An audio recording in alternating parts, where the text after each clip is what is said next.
friends. Take two. My phone died during the first one. We are in Mark chapter 6, and we're going to start with verse 45, and it is titled, Jesus Walks on Water. Immediately after this, Jesus insisted that his disciples get back into the boat and head across the lake to Bethsaida, while he sent the people home. After telling everyone goodbye, he went up into the hills by himself to pray.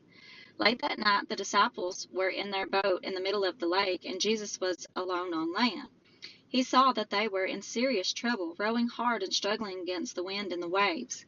About 3 o'clock in the morning, Jesus came toward them, walking on the water. He intended to go past them, but when they saw him walking on the water, they cried out in terror, thinking he was a ghost. They were all terrified when they saw him, but Jesus spoke to them at once. "Don't be afraid," he said. "Take courage. I am here."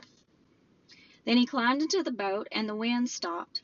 Then they were totally amazed, for they still didn't understand the significance of the miracle of the loaves.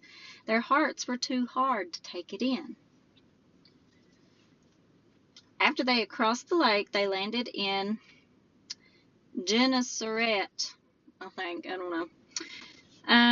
They brought the boat to shore and climbed out. The people recognized Jesus at once, and they ran throughout the whole area, carrying sick people on mats to wherever they heard he was.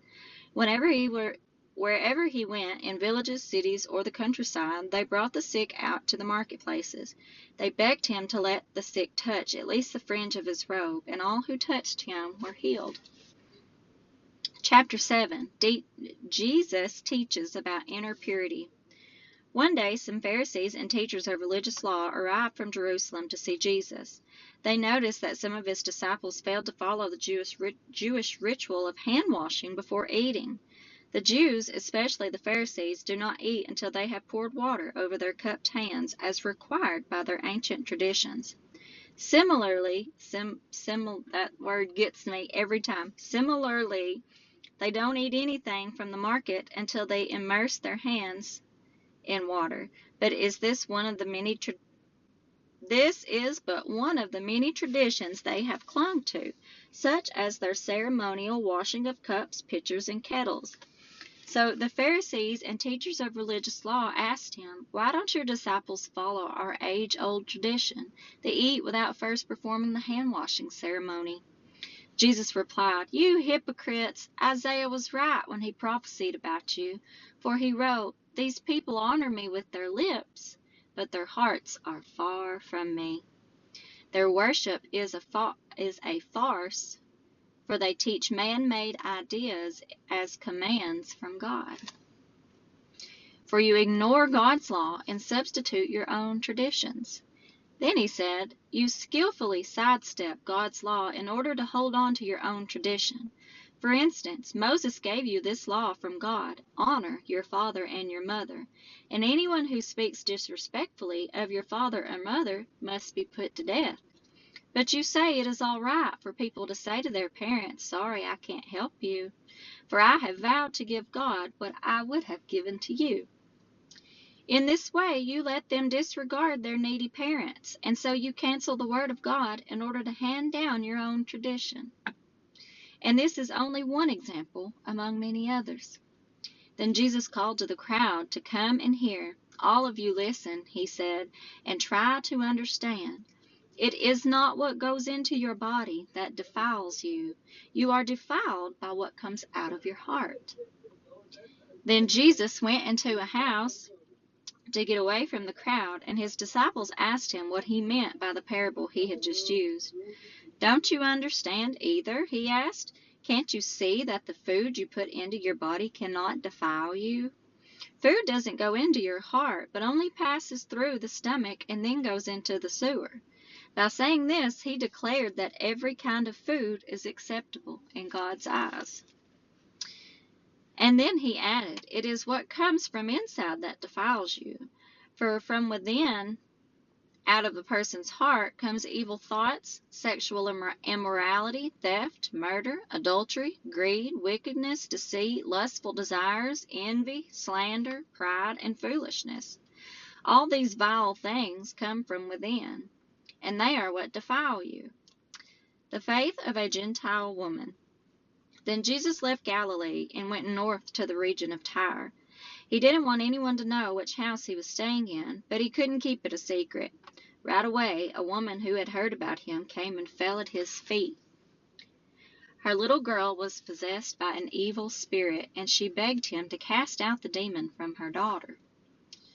Since she was Gentile, born in Syrian, I don't know how to say that, Phoenicia, Jesus told her, "First I should feed the children, my own family, the Jews. It isn't right to take food from the children and throw it to the dogs." She replied, "That's true, Lord, but even the dogs under the table are allowed to eat the scraps from the children's plates." "Good answer," he said. "Now go home, for the demon has left your daughter." And when she arrived home, she found her little girl lying quietly in bed, and the demon was gone. Jesus heals a deaf man. Jesus left Tyre and went up to Sidon before going back to the Sea of Galilee and the region of the 10 towns. A deaf man with a speech impediment was brought to him, and the people begged Jesus to lay his hands on the man to heal him. Jesus led him away from the crowd so they could be alone. He put his fingers into the man's ears. Then, spitting on his own fingers, he touched the man's tongue. Looking up to heaven, he sighed and said, Ephatha, which means be opened. Instantly the man could hear perfectly, and his tongue was freed so he could speak plainly. Jesus told the crowd not to tell anyone, but the more he told them not to, the more they spread the news. They were completely amazed and said again and again, "Everything he does is wonderful. He even makes the deaf to hear and gives speech to those who cannot speak." Jesus feeds 4,000. We're starting chapter 8. About this time, another large crowd had gathered, and the people ran out of food again.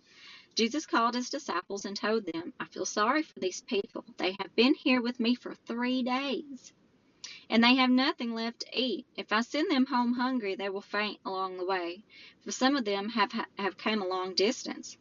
His disciples replied, "How are we supposed to find enough food to feed them out here in the wilderness?" Jesus asked, "How much bread do you have?" 7 loaves, they replied. So Jesus told all the people to sit down on the ground. Then he took the 7 loaves, thanked God for them, and broke them into pieces. He gave them to the disciples, who distributed the bread to the crowd. A few small fish were found too, so Jesus also blessed these and told the disciples to distribute them. They ate as much as they wanted. Afterward, the disciples picked up 7 large baskets of leftover food. There were about 4,000 men in the crowd today, and Jesus sent them home after they had eaten. Immediately after this, he got into a boat with his disciples and crossed over into the region Dalmanutha. Okay, that's all I'm going to read. I'm going to stop at this next. No, I'm not. Pharisees demand a miraculous sign. Just kidding. When the Pharisees heard that Jesus had arrived, they came and started to argue with him, testing him, and demanded that he show them a miraculous sign from heaven to prove his authority. When he heard this, he sighed deeply in his spirit and said, "Why do these people keep demanding a miraculous sign? I tell you the truth, I will not give this generation any such sign." So he got back into the boat and left them, and he crossed to the other side of the lake. Yeast of the Pharisees and Herod. But the disciples had forgotten to bring any food. They had only 1 loaf of bread with them in the boat. As they were crossing the lake, Jesus warned them, "Watch out. Beware of the yeast of the Pharisees and of Herod." At this, they began to argue with each other because they hadn't brought any bread. Jesus knew what they were saying, so he said, "Why are you arguing about having no bread? Don't you know or understand even yet? Are your hearts too hard to take it in? You have eyes, can't you see? You have ears, can't you hear? Don't you remember anything at all? When I fed the 5,000 with 5 loaves of bread, how many baskets of leftovers did you pick up afterward?" 12, they said. "And when I fed 4,000 with 7 loaves, how many large baskets of leftovers did you pick up?" 7. "Don't you understand yet?" he asked them. I got it. All right. Bye. I love you guys.